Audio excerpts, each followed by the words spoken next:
Separei aqui 5 passos para a gente viver o senhorio de Jesus. O primeiro passo, uma vida na graça. O que é graça?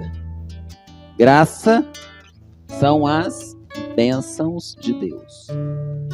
São os favores de Deus. Mas a graça é um modo em que eu me coloco. Então olha só. Jesus, na sua obra, nos deu a graça. A graça é um dos grandes sinais de que nós vivemos o senhorio de Jesus. Não se trata de termos sido abandonados pelo Senhor quando nós vivemos, não é? Muitas vezes longe desta graça, mas que nós rompemos com Ele, a graça. Muitas vezes quando nós não estamos recebendo ou que nós estamos passando por alguma dificuldade, imediatamente nós pensamos, o Senhor me abandonou. Não é assim? Mas não é isso. O Senhor não nos abandona. Somos nós que rompemos com Ele. Somos nós que tiramos Ele da nossa vida. Então, o primeiro passo para viver o senhorio de Jesus é viver uma vida na graça. Eu estar na graça o tempo todo. Depois, o senhorio de Jesus nos conduz na nossa vida. Nós somos conduzidos pelo Senhor de fato. O que é ser conduzidos pelo Senhor? O que é deixar ser conduzido por Ele? É quando nós submetemos a nossa caminhada e os nossos passos. Assim, quando não estamos sob o senhorio de Jesus, queremos ter o domínio e governar as nossas vidas. Não está assim, gente, assim? Há mesmo nós, né? Quantas vezes nós queremos governar a nossa vida? Ai não, Senhor, tem que ser do jeito que eu quero. Eu estou te entregando isso daqui, Senhor, mas eu quero desse jeito. Como que nós vamos ver o senhorio de Jesus dessa forma? Dizendo para Ele, aqui está o que eu quero. É desse jeito, é desta forma. Não vai funcionar. Porque Ele nos dá a medida que nós necessitamos. Deus não vai dar nada menos do que a gente necessita. Não adianta, gente. Nós muitas vezes batemos a cabeça na nossa vida porque nós queremos fazer as coisas do jeito que a gente quer fazer. E se eu vivo essa dependência, se eu vivo esse senhorio de Jesus, eu preciso saber que não vai ser do meu jeito. Que as coisas vão demorar, vai ter um processo. Eu gosto muito de uma frase que diz assim: quem sabe viver o processo chega ao propósito. A nossa vida é cheia de propósitos de Deus. Mas a gente muitas vezes quer pular, sabe aquele dito, né? Furar a fila. A gente quer furar a fila de Deus na nossa vida. A gente quer pular etapa. Vamos pegar uma criança. Tem como um bebê de 4 meses comer uma feijoada? Tem? O que vai acontecer com essa coitada dessa criança? No mínimo, ela vai parar no hospital com uma baita de uma congestão, não é assim? Então, por que a gente não sabe viver as etapas que Deus nos pede? Na escola, a gente chega lá no primário. Hoje eu nem sei mais como que é, né? Mudou tudo. Na minha época era primário. Faz tempo aí, gente. 30 e tralalá, né? Não vamos falar de idade. Na minha época era primário, ginásio, né? Se você começa lá no primário, tem como você passar do primeiro ano para o 4º ano? É tudo um processo. Eu tenho que começar lá do beabá, para depois eu ir para faculdade. Não é assim? Assim é com Deus. As etapas precisam ser vividas. Não tem como. Quando eu vivo o senhorio de Jesus, o terceiro ponto, servir. Servir o outro. Não tem como nós vivermos o senhorio de Jesus e não ser a extensão desse senhorio na vida do outro. Eu preciso entender. Olha, quando nós abrimos os nossos braços, não é? A gente coloca um limite, não é? Até aqui eu posso, até aqui eu posso. Mas aí vem um outro, que é a minha extensão, que eu preciso servi-lo, que eu preciso doar a minha vida. Queridos, hoje nós vivemos eu vou lembrar lá em Isaías, tem um trecho que fala de Jesus, o servo sofredor. Ele não fala de Jesus propriamente, mas o texto de Isaías nos leva a compreender que ele está falando de Jesus, aquele que vem para sofrer. E o que é sofrer pelo outro, senão servir, dar a vida? E nós muitas vezes, queridos, eu preciso dizer com todas as palavras garrafais, nós muitas vezes queremos ser servidos e não servir. Nós queremos que os outros estejam aos nossos pés.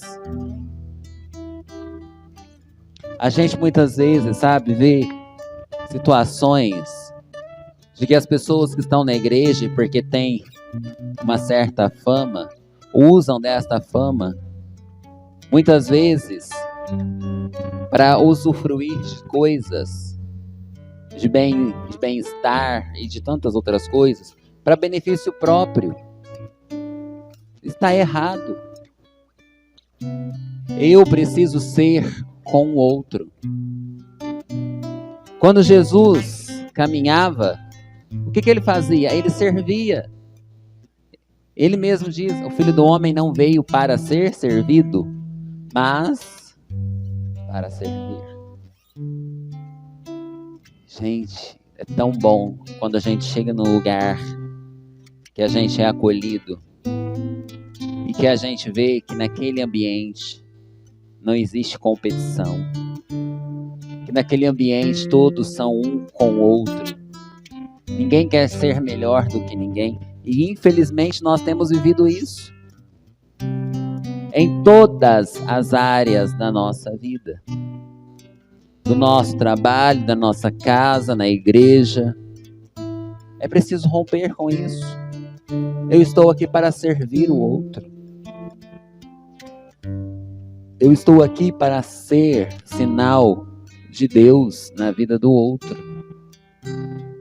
E se Ele é o Senhor da minha vida, eu vou viver isso. Depois, um outro ponto, os ídolos.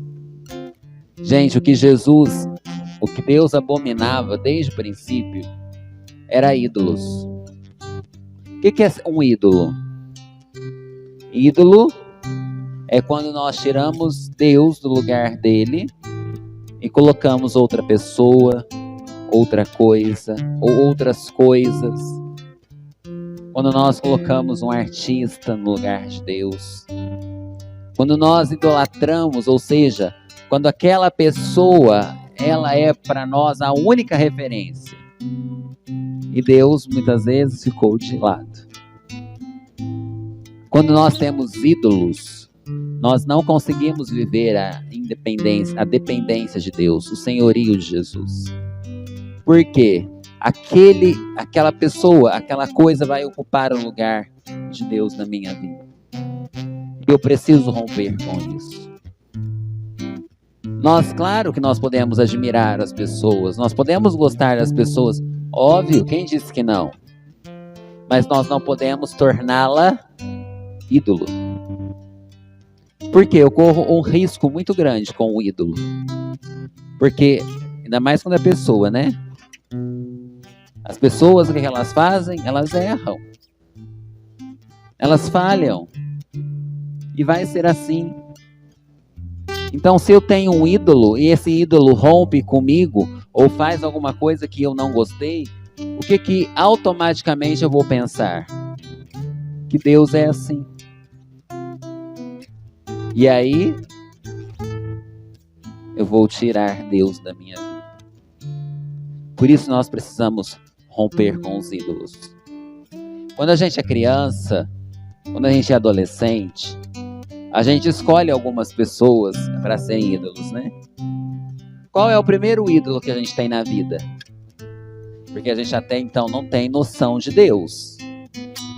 Quem que é o primeiro ídolo? O pai e a mãe.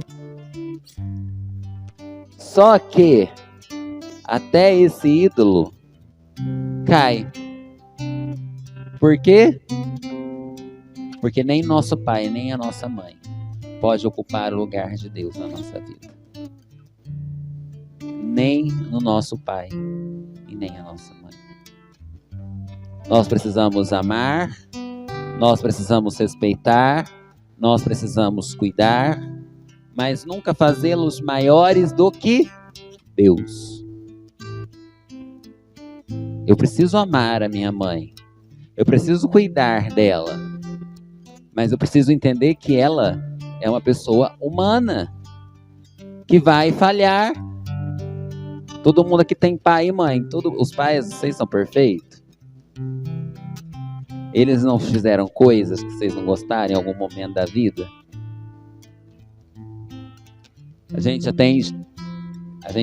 Eu atendia, né? Porque hoje em dia eu não faço mais esses atendimentos. Mas antigamente eu atendia tantas pessoas que tinham problemas com pais e com mães. Que, meu Deus do céu. Por que tinha problema com pai e com mãe? Porque não soube olhar para eles depois como pessoas que erram, que falham. E a gente muitas vezes também se coloca nesse lugar. A gente tem que tomar cuidado. Porque a gente acha que a gente nunca vai errar com os outros. Que a gente nunca vai falhar com ninguém. Por isso, queridos, eu tenho muito medo quando alguém diz assim, eu sou muito fã, eu idolatro aquela pessoa. Cuidado. Cuidado. Porque essa pessoa é falha, tanto quanto nós. Depois, o último, comunhão com a igreja do Senhor.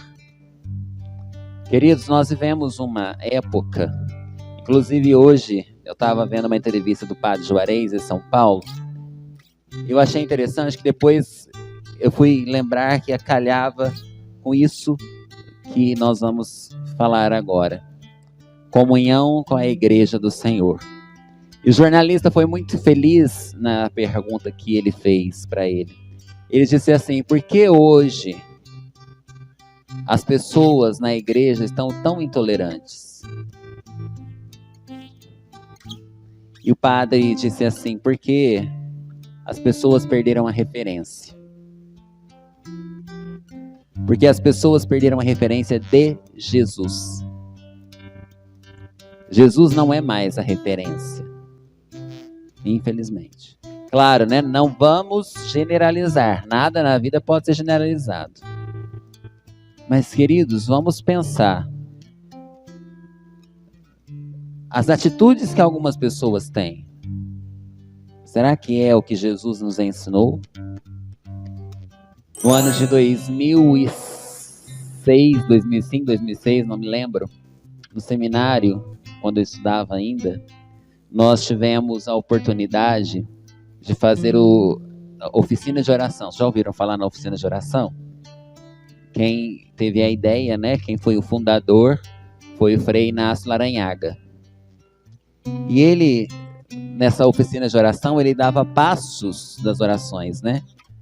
E sabe uma coisa que sempre me chamou a atenção? Que ele ensina? Diante das adversidades da vida, diante das situações da vida, o que Jesus faria no meu lugar?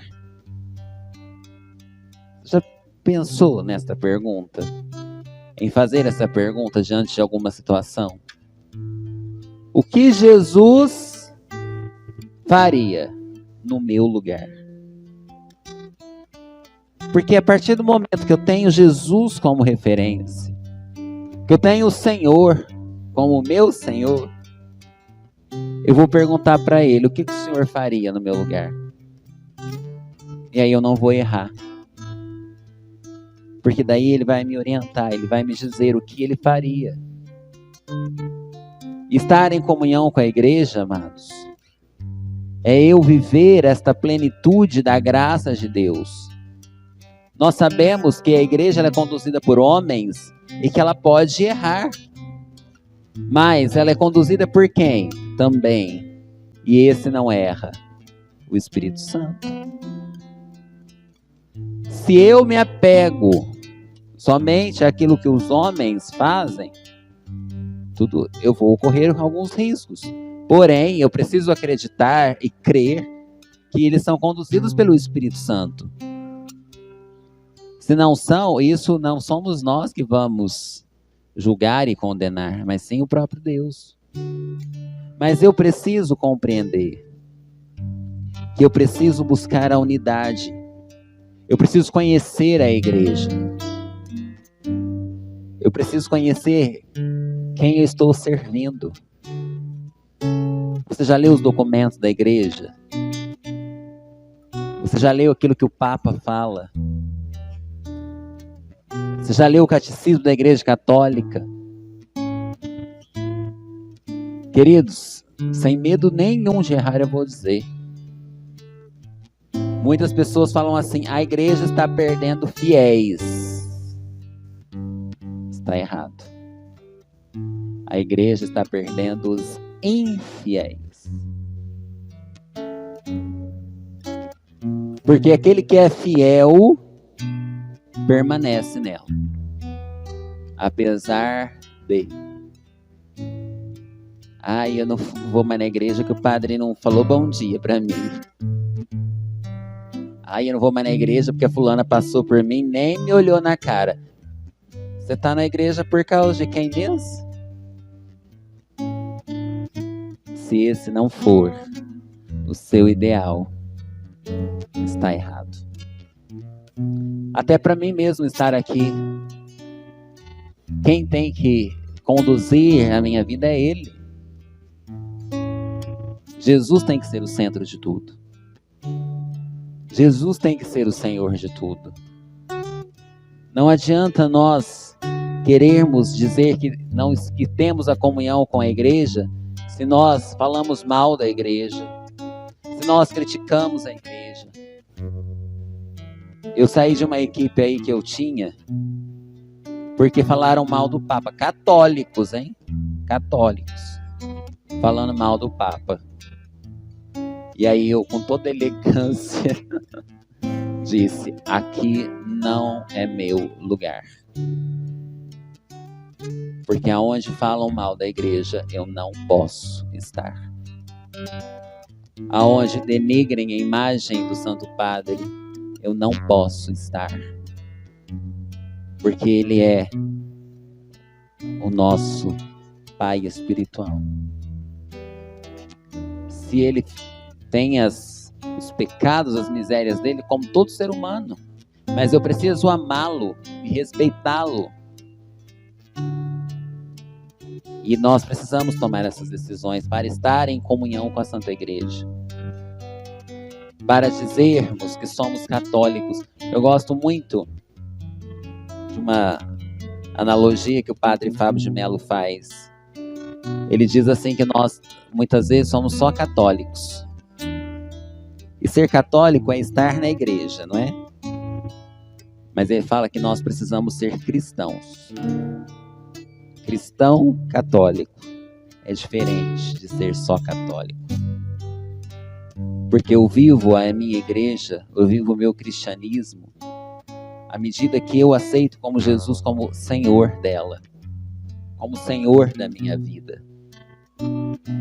E esta é a nossa igreja, que é imperfeita, porque ela é conduzida por homens. Mas a partir do momento que eu entendo que estes homens são escolhidos por Deus, eu preciso entrar em comunhão com eles. Entende o que é viver o senhorio de Jesus? É estar na completa dependência dele. Deixar ele conduzir a nossa história. Fazer com que Jesus entre na nossa vida de uma maneira única. Jesus tem muito a fazer na minha e na sua vida. Mas se eu paraliso a minha vida por medo das coisas, por medo das pessoas, eu nunca vou conseguir caminhar mais. E aí, para nós entendermos o que é este senhorio, olha o que diz lá em Coríntios 12. Ninguém pode dizer, Jesus é o Senhor, a não ser pela ação do Espírito Santo. Nós somos cheios do Espírito Santo.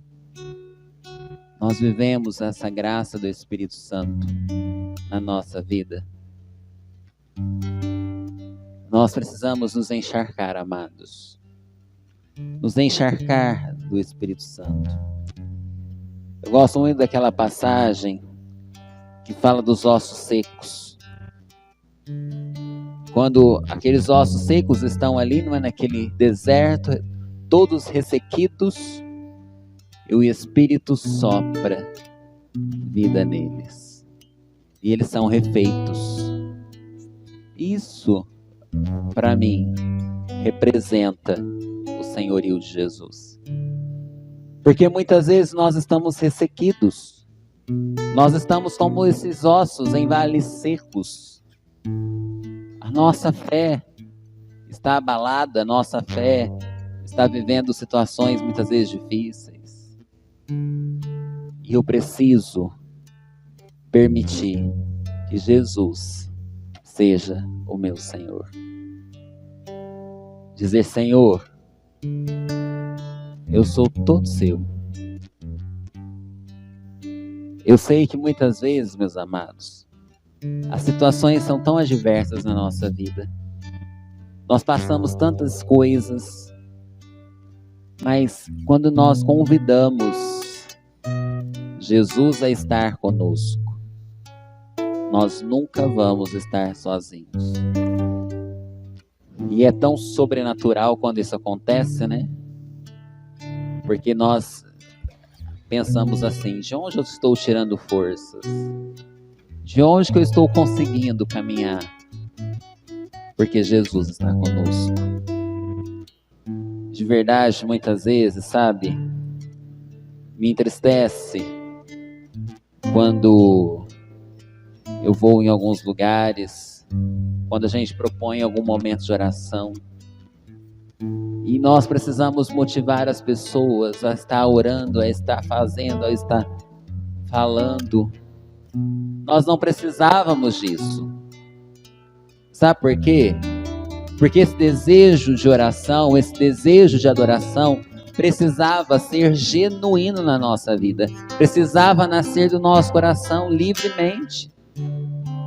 Não nós temos que todo momento... Pensar no seu grupo de oração. Quando as pessoas estão lá, você não precisa ficar motivando elas a orar, a elas levantarem as mãos. O que está acontecendo com os nossos grupos?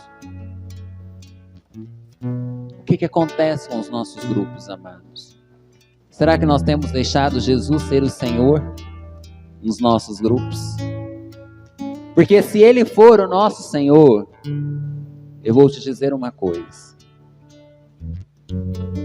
Não importa quantas pessoas tenham este grupo, o Espírito Santo vai agir. Eu sempre testemunho que um dia lá em Ribeirão, numa paróquia que eu fui, Quando eu cheguei lá para pregar, tinha 12 pessoas. Tô contando o tecladista, a música e algumas pessoas. E queridos, foi o melhor grupo que eu preguei.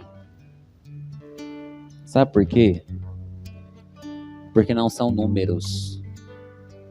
É a ação do Espírito Santo. Aonde o Espírito Santo se move, há autoridade, há poder, há glória. Não fique preso em número, não. Os números vêm por consequência de um trabalho. Os números virão pela sua fidelidade na oração, de se prostrar diante do Senhor e dizer para Ele: Senhor, eu não sou nada, mas o Senhor é tudo. Feche seus olhos e deixe o Senhor agir nessa noite na sua vida. Diga para Jesus: Senhor, eu quero fazer uma experiência nova contigo agora.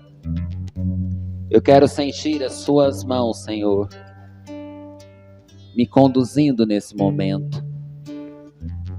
Eu quero sentir, Senhor, como naquelas passagens bíblicas, aonde o Senhor ia de encontro aos enfermos, aos doentes. Nós podemos muitas vezes não estar doentes fisicamente, mas a nossa alma se encontra triste, abatida, enfraquecida. Peça a Jesus que Ele visite hoje o seu coração, a sua alma.